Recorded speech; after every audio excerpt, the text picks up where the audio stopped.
Admissions in higher ed is stuck. Outdated tools and rigid processes slow institutions down, making it harder to truly connect with today's students. But Brittany at the College of Albemarle shows there's a better way. At College of the Albemarle, we're always looking for new ways to better serve our students. Let's face it, though, life doesn't always fit into a 9-to-5 schedule. That's why we've been so excited about the AI tools we get to use through our CRM, Element 451. This makes connecting to COA easier than ever.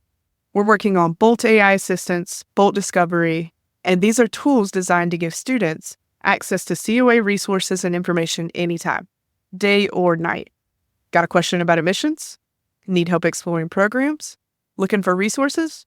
These tools are like having COA staff at your fingertips, ready to help whenever it's convenient for you. Your prospective students get the information they need when they need it, and your team saves time. Visit element451.com to see how AI can help you simplify your admissions process to stay focused on what really matters, your students. So I think we think about video too much in terms of, well, what happens after I post it to YouTube? Video doesn't just like magically get in front of people's eyeballs. I think we need to shift our way of thinking about video away from how can I create something that's going to go viral, and it probably won't, to where are we communicating with students and where can video be an improvement on those communications.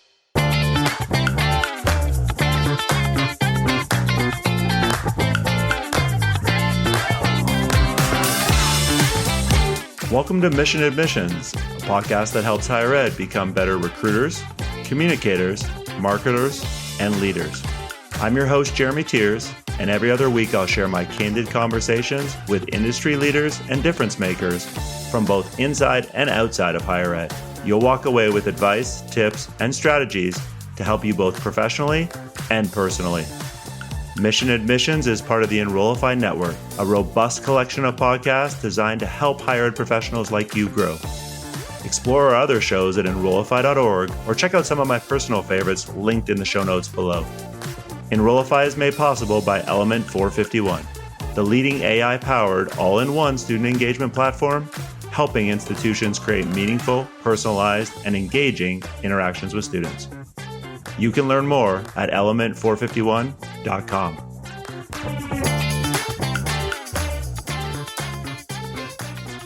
Hey, everybody. It's Jeremy Tiers, and this is episode 57 of the Mission Admissions podcast. A recent report by Pew Research showed that 73% of teens go on YouTube daily. Almost 60% say the same thing about TikTok, and another 50% say the same thing about Instagram. Furthermore, one of the newest questions we ask at Tutor Collegiate Strategies on the surveys we do with students is, when it comes to learning more about a college or university, in your opinion, would most high school students prefer to watch a video on the college's social media page or read an email from the school? Over 70% of students so far have told us it's watch a video. I'm excited to introduce you to John Azoni today, a good friend of mine, because video creation and consumption, they're going to keep rising. And John, I truly believe when it comes to storytelling through video content, is one of the smartest people I know. And John also happens to be the owner of Unveiled. And you may have heard him on his own podcast called the Higher Ed Storytelling University podcast, which I was fortunate enough to be a guest on last year. Thanks for joining me today, John. Thanks for having me. I'm excited to be here. What is it about a video that you think makes it such an impactful medium for storytelling, especially with young people? That's just the world that they have grown up in. I think Gen Z especially is, raised in a phone-based world, and the internet is increasingly more video centric. I don't think text is bad. I think video, if you do it right, can be more effective. There's some times where text is more effective, but I think, video is just one way to communicate that younger folks really tend to resonate with. Comfort level, right? I mean, I told you about a conversation I had recently with a school we partnered with, and colleges I absolutely feel like are starting to fall behind if you're not only having a consistent presence on social media, right, but incorporating video as part of your strategy. I have no doubt, John, that enrollment marketers or anyone else in higher ed listening to this, we don't have to sell them on this idea of video is important, social media is important. Give me some thoughts then why you feel like so many schools at the end of the day are just not moving forward with creating anything. I think it's systems. I know for a fact that people in my audience have told me that they would love to be doing more video, and budget's an issue always, especially for smaller schools. But the bigger issue is systems. The marketing director or content manager, whoever is responsible for it, has so many other priorities that to manage an endless stream of video content just seems so overwhelming. And probably and I know we'll talk about this a little later, but I think, their perspective on how videos get made are one by one by one. And that's not how it has to be. So I think people just are undereducated, I think, about effective video making systems. And then perhaps also just the short-term ROI. I think video is not going to be the answer tomorrow. You're not going to make a video and then tomorrow you're viral and you got people lining up to enroll. It's a long game. And so I think a lot of college leadership might be put off by that, if we invest all this money and all this big, all this time investment into this new approach, are we going to get anything back? And maybe, but maybe not for a couple years. So then I'm curious if you can elaborate on that. Then what do you say when you hear an enrollment leader or a marketing leader, John, say, John, I don't have the bandwidth. I'm concerned about the ROI. I'm concerned. What is some of the feedback you then give them to try to encourage them to maybe think a little bit differently? I think my favorite way of making content is picking things that you can batch and reproduce. So what's a low input, low effort, high reward video that you can make? So for example, man on the street videos where, someone has a microphone, they go up to someone on campus and ask them an engaging question. The execution of that's very easy. Just do it on your phone. It's really just comes down to how can we think of really engaging questions that are novel and remarkable. And you could do 100 of those in a day, and then have enough for, the entire year to just drip out. It's not no work. I mean, if your schedule is literally booked end to end and you have not a minute to spare, I mean, nothing's really going to help you with that. It's going to take some time to execute, but I think really coming up with a format that is repeatable. I think video podcasts are another great way to get into the video world, having conversations with people, recording them through video, and then breaking those up into smaller chunks that can start to fill the cadence of the content calendar, rather than just having one big splash of a podcast episode and then people forget about it. Yeah, I immediately go, John, to this, notion, because all the data I see continues to say this. The current student point of view, right? So important for a prospective student going through this process. I mean, great. I want to hear from admissions. Sure. Yes, I want to talk to somebody in financial aid. Yes, there are other offices that I may or may not have an interest in on that campus. But I really want to hear from current students who are literally living it or had to make the same decision as me. And so I would love to get your thoughts on, all right, we're in January right now. Every school listening to this is going to have a group of admitted students, right? Some in the hundreds, some in the thousands and tens of thousands.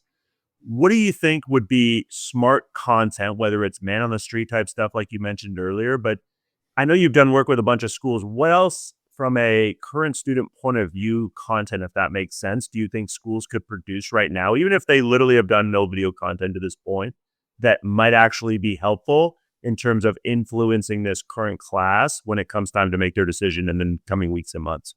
Assuming there's a low budget and low available resource time and resource and staff to do this, I think taking a day and lining up 8 or 10 students to come in and do interviews, and you have a templated question list that maybe it's frequently asked questions that you're talking about, or they're talking about tell me about your experience with housing, or did you feel at home when you came here? Did you feel homesick, and how did the school how did this environment help you?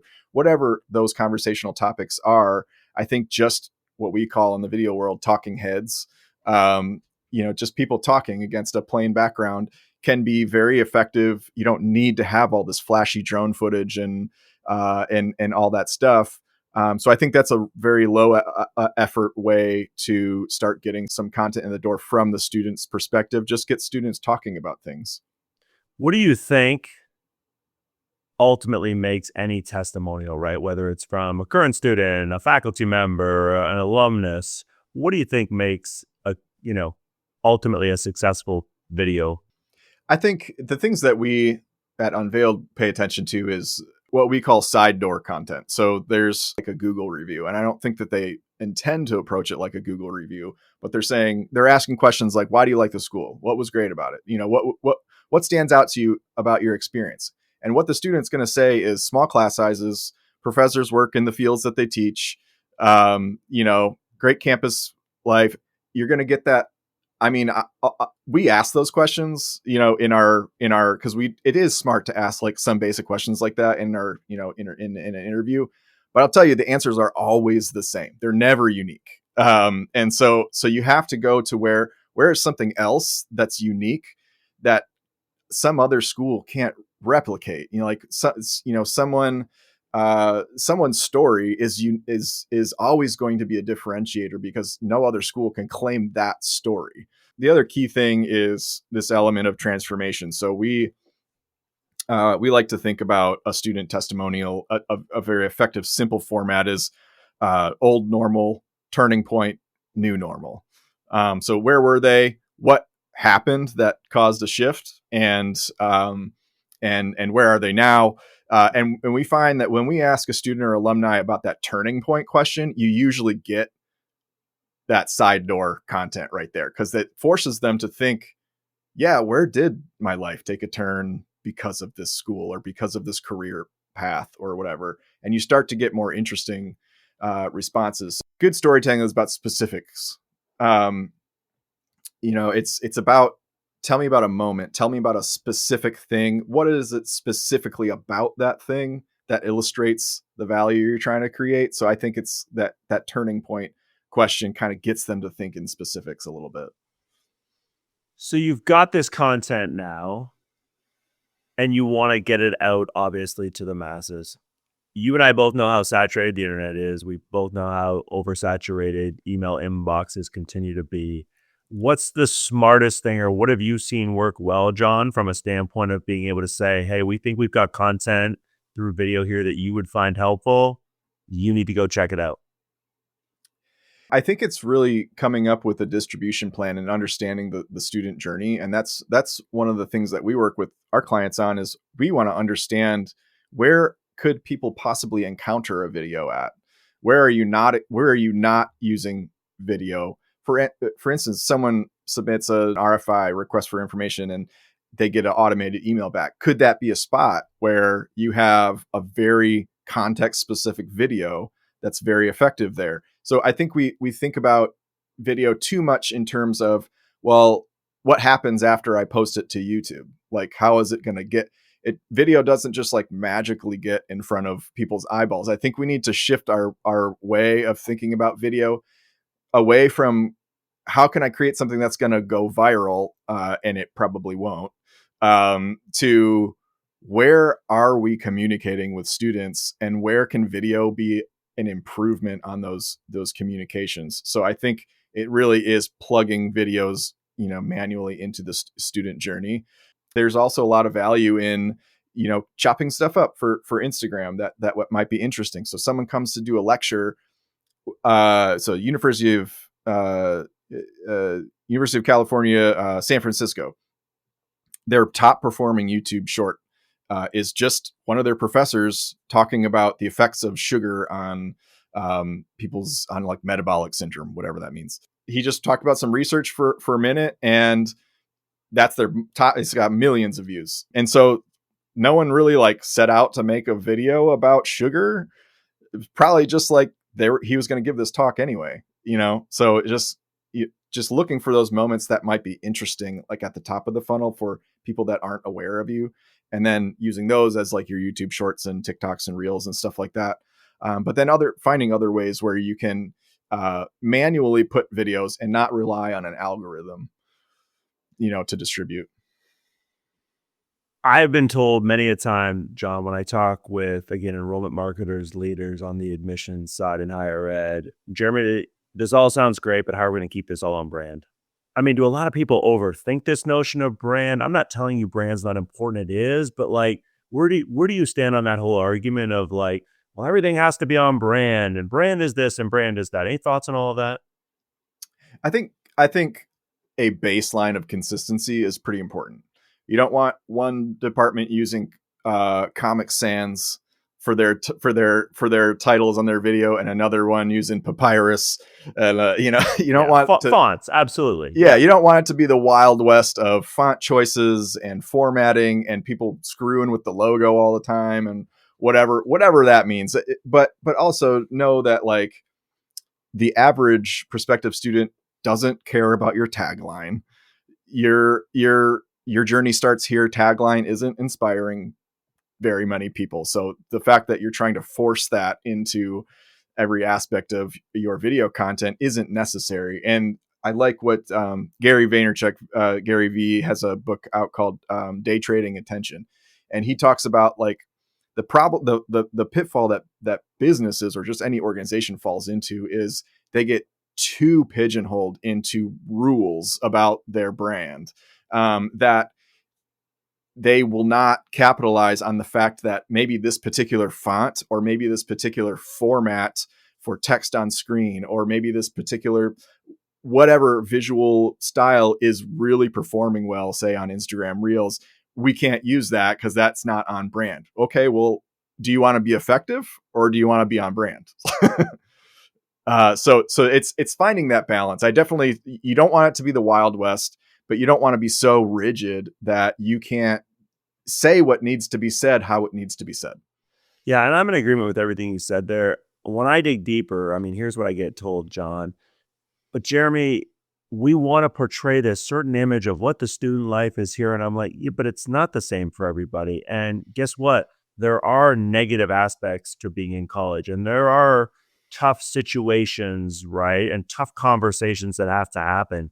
And you do have to be a little vulnerable sometimes. And that, as you and I both know, is usually the content I would argue that performs well on the internet.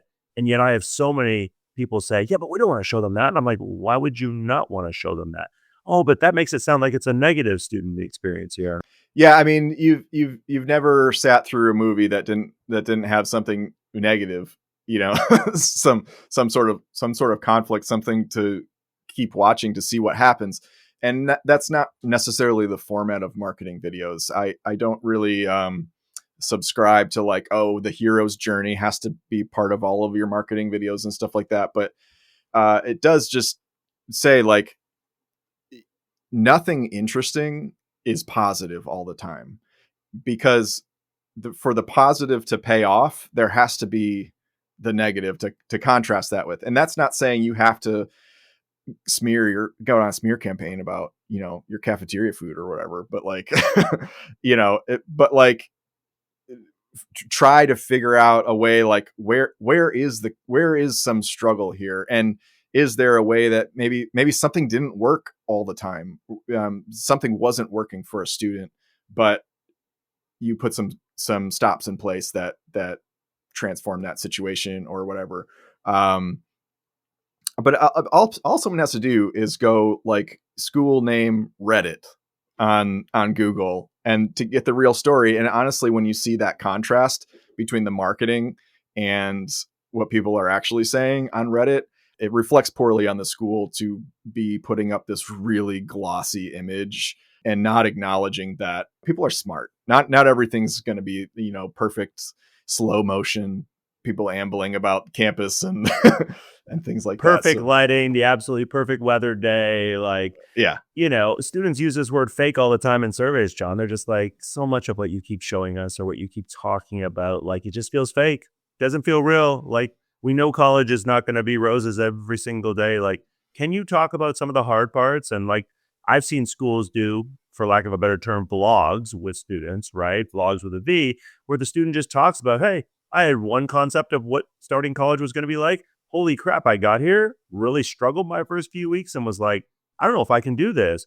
But then I went over and talked with John in the, career resource center or whatever it was. And he was able to really help me and give me some tips and things like, again, that may not come across as oh gosh, we don't want to, but yet that's everyday life. And I think that's the kind of stuff when we Mhm. read feedback from students, we're like, that's helpful because we've thought about, well, what if this situation happens? What would I do? Right.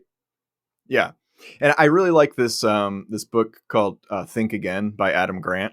And in that book, he talks about some research about like when the book is about like polarizing debates and how people are so rigid in their thinking that they will not even acknowledge that the other side might have a point that's valuable or something like that. So, but he says that this research that showed that like when somebody acknowledges uncertainty, they're actually like dramatically more effective at changing someone's beliefs, because no one believes that your way is right all the time or that everything is perfect. But when you acknowledge that, hey, not everything might be perfect here, um, that actually is more convincing. You might get the opposite effect, and you have to be careful. Again, it's not like you're not going to be like, oh, this one professor is actually not good, I wouldn't take him, and then let's like put that on a paid ad campaign,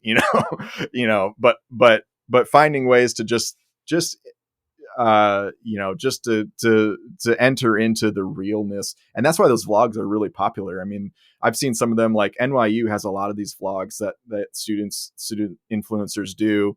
I saw one where he was talking about the cafeteria food. He's like, it's awful. He's like, and it was, they just put it out there. It's like, he's like, I don't know if that's true about NYU, but this kid doesn't like it. But surrounding that was all this other cool stuff. He was just showing about, what he does during the day and how he gets ready and like what's cool about the city and stuff like that. It's just real.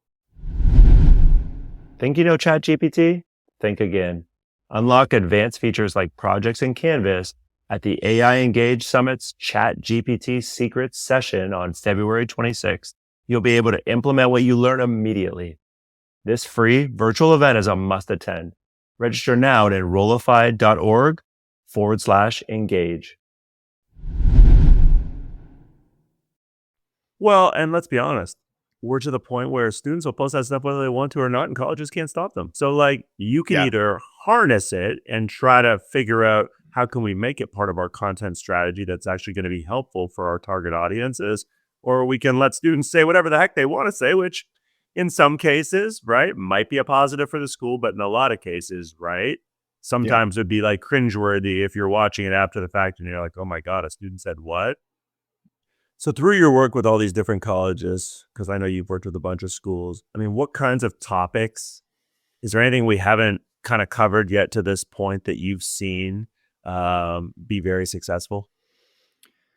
Yeah. I mean, for my clients, a lot of what we do is more of that sort of mid funnel, bottom funnel type of stuff. So like, you know, telling the story of a student or alumni that's doing a cool job or whatever it is. So there's certain things within there that I think are effective. And one of the things that we see requested a lot is program overview videos told in a human sort of way. So not just like text on screen, like here's all the bullet points of like why this program's great. It's more like what was somebody's experience with that program and how that illustrates the value of the program. So that's one thing that we're seeing a lot of.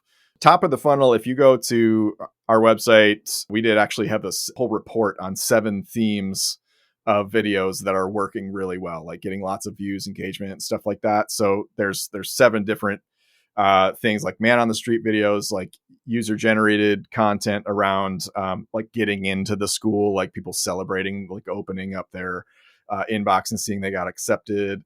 I mean, there's a bunch of them. The URL is unveiled.tv/higher ed video.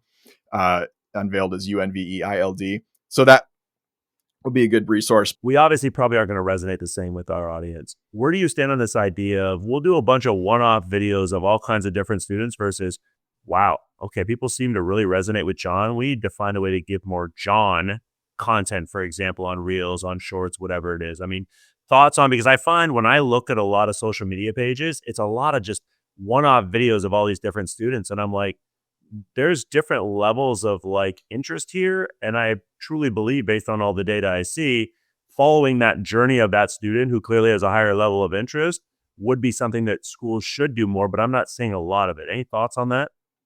I think it starts with testing what is working, looking at your metrics, what are people responding to, and then doubling down on what works. I think that's across the board, whether you're in e-commerce or product development or whatever it is. Figure out what's working and then double down on what's working. Don't treat every product or every offering equal, and I would say don't treat every type of content equal.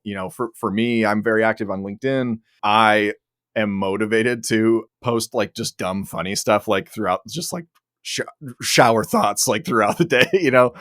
But I tell you, like, no one cares. Like no one likes that. No one comments on it. So like, I don't treat that as equally as I treat the thought leadership.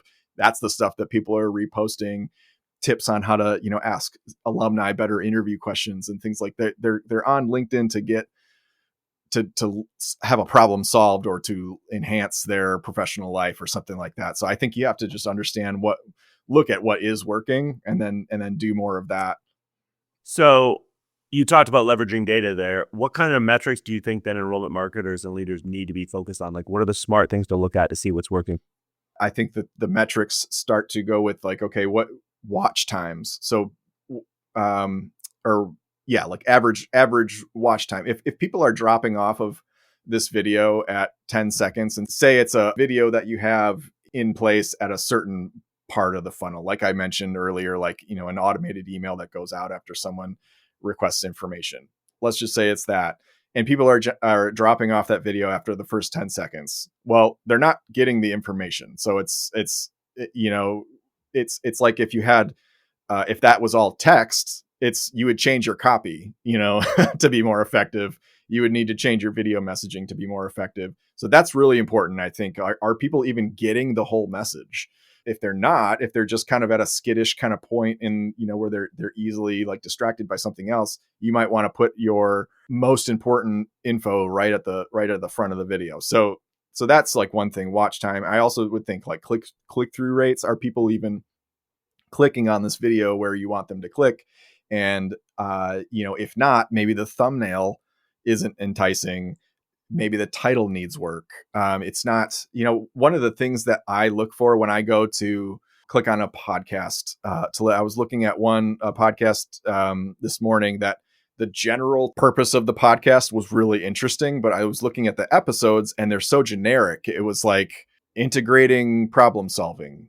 And I'm just like, or something like that. I'm like integrating systems or something like that. I'm like, well, what systems? What are we talking about here? Like, I want to know, what problem is this going to solve for me? And so I think where a lot of schools go wrong is like, I see like a lot of thumbnails that's like president speaker series and then a picture of the president. Well, what are they talking about? Like, what problems is it solved? What is this even worth my time? Why would I click on something that just says Mary's story? Who's Mary? What program is she in? What is her story? Is she relevant to me? So I think that's like that click that is important to understand if people are actually motivated to even give your video a chance. Well, you hit on a couple of things there that I would argue, or you could classify as common mistakes, right? That I think a lot of, enrollment marketers and marketing leaders make. So what other, I'm just curious, mistakes, John, do you see a lot when you look at a lot of higher ed video content? Bland, just vanilla creative.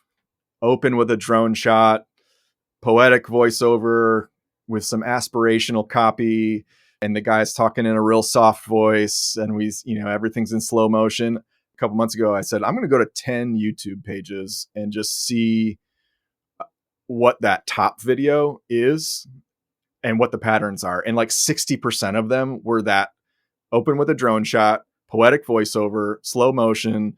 That's all the marketing speak, that's not resonating. I actually really like when I see something that is a pattern interruption. I've seen University of Oregon had their mascot as a duck. And so they had at that top video, it was just study music. It was 3 hours of study music and an animation of the duck just kind of jamming and studying on his dorm room bed. I'm like, thank you for putting something different up there. So I think just not breaking a pattern interrupts, or not breaking a pattern that people are used to with college videos, I think encompasses most of the mistakes.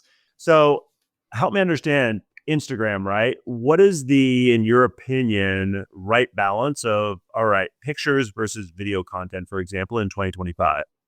There just isn't one answer to that question. So if you're a Middlebury College, and you in Vermont, and you have this very scenic, stuff, pictures are probably going to be really effective. There's a school that we worked with in Tennessee called Sewanee University of the South.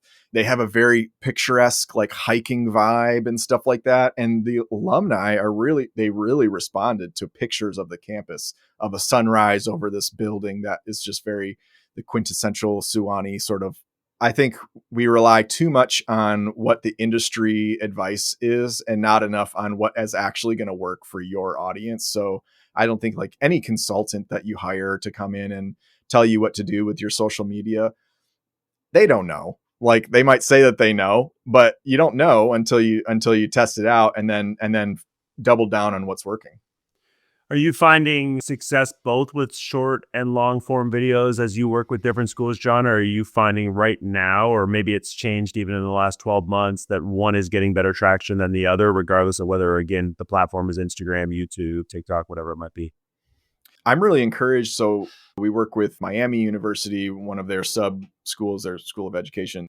I'm super proud of them. Their marketing director, Aaron Von Bergen, is really making strides with like, let's get this short form content to work, and let's strategize these shoots for like what's top of funnel topics, about athletic training and stuff that can work and blah, blah, blah, like that. I don't necessarily see a lot of our other clients using short form in that same way. Sometimes it's, we'll break up a story into like, okay, let's talk about career development opportunities. Let's just create a little talking head video from this story about just the career development opportunities. And they might use that on a landing page or somewhere. So it kind of depends on what the content is. But I think there's one is not better than the other. I think someone that doesn't know about your school and you're not on their radar isn't going to give you 3 minutes of their time to watch James's story. Because like, who cares? But someone that's considering your school in that program probably is going to watch James's story. So maybe the person that you're not on their radar might better respond to something topical that interests them. Maybe they're interested in athletic training, for example, to use it. And so you talk about how athletic training applies to their, some of their favorite athletes, and stuff like that. That's going to be more interesting than trying to sell them on why someone had a great experience with the school. So I think they're both effective for different audiences. John, I end every podcast with something I call fun rapid fire. So I'm just going to give you a handful of things and I want to get some quick feedback from you on each. Okay. What is your favorite social media platform? I gravitate towards Instagram for the reels. You mentioned earlier, and I did know this about you, you like to paint. I got to believe at some point you've had a thought like, hey, this would be my dream place to go paint, or something you'd really like to paint one day. What is it? I actually really like painting portraits, and that's not what I'm actually just an abstract painter. So, the stuff just comes out of my head. So there's not really a place I like to go. Every time I go to Northern Michigan, where we go vacation multiple times a year in the summer, I'm always inspired by that kind of just that sort of layout of the landscape. So usually I get inspired by painting something along those lines of, landscape, and make it a little more abstract though, to kind of fit my style. Hardest thing about flying a drone, because fun fact, John is also a commercial drone pilot. Hardest thing is not getting too engulfed in getting the shot that you want. You're not paying attention to what trees are around. I was on a shoot once where I had to film drone footage of elementary schools all over the county. And I got to this one school and did exactly that. Paid too much attention to the creative, got it stuck up in a tree, and spent 4 hours buying things from Home Depot that were long to try to poke at it to get it down.